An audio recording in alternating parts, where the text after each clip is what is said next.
Tatlong Itlog Story. DJJ Mag Stories, follow and subscribe. Ang kwento ng tatlong itlog. Sa norte, may tatlong magkakaibigan na lalaki sa probinsya ng La Union. Ang pangalan ng una, Cel, Brio at Arthur. Si Cel ang pinakamatangkad sa kanila at si Brio naman ang pinakamaliit. Simula bata ang tatlo ay magkakaibigan na dahil magkakatabi lang sila ng bahay. 7 taon pa lamang sila ay naglalaro na sila sa ilog at bukid. Ang kanilang nakalagayang buhay hanggang sa napunta sa kalsada, maglaro at pagtungtong ng high school ay sila naman ay magkakasama. Si Cel ang hilig ay mag-ML or Mobile Legends at Brio samantalang si Arthur mahilig sa suspense tulad ng sugal at motor. Isang araw, Sabado nung high school sila, nagyayayaan ng inuman ng tatlo upang magsaya dahil nakapasa sila sa moving up nila patungong grade 12. Habang umiinom ang tatlo, sa kanila kay Arthur, nagluto naman ng pulutan si Cel at Brio ng crispy adobong bituka ng manok kung saan isasawsaw ang isaw sa suka. Habang umiinom ang tatlo, napagkwentuhan nila kung saan sila mag-aaral ng kolehiyo at grade 11 and 12.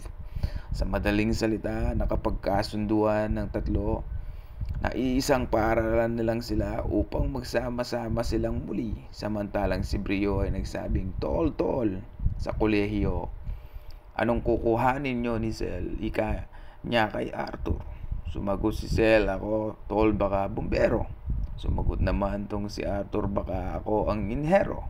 Sabi ni Arthur, ako, Tol, ika ni Brio, baka magsisiman ako. Pangarap ko kasing magbarko. Habang umiinom sila, dala ang pangarap sa bawat tagay nila at nagbibitbit ng pagsisikap sa bawat individual na lasing si Cel.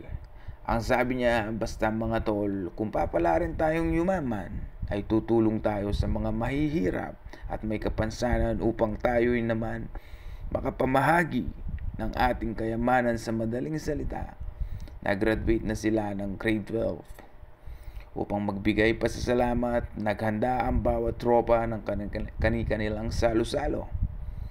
Nang umapak sila ng college, magkakaibigan pa din sila.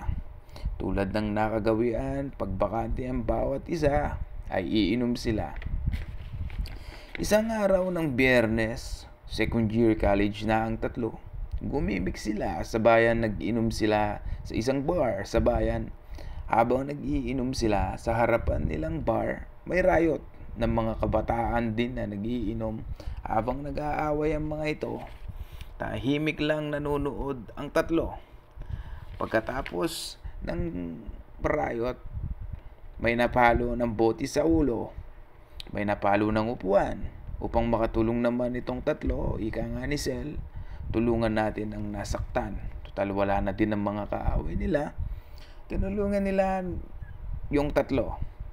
Ang naragyado, nasaktan hanggang sa madala ito sa hospital at naoperahan ng isa.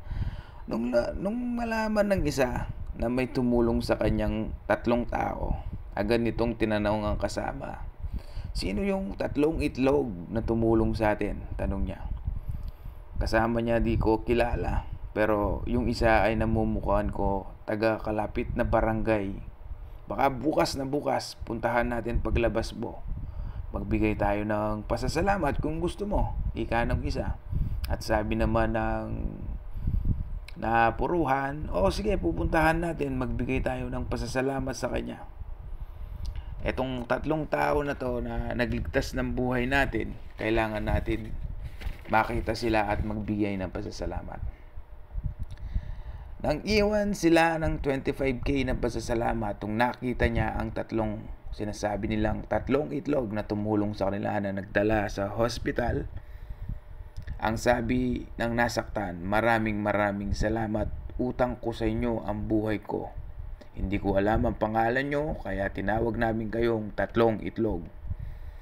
Kaya sila tinawag na tatlong itlog dahil sa kabutihang ginawa nila. Yun lamang po, eto na at dito na nagtatapos ang kwento ng Tatlong Itlog Story. Maraming salamat po.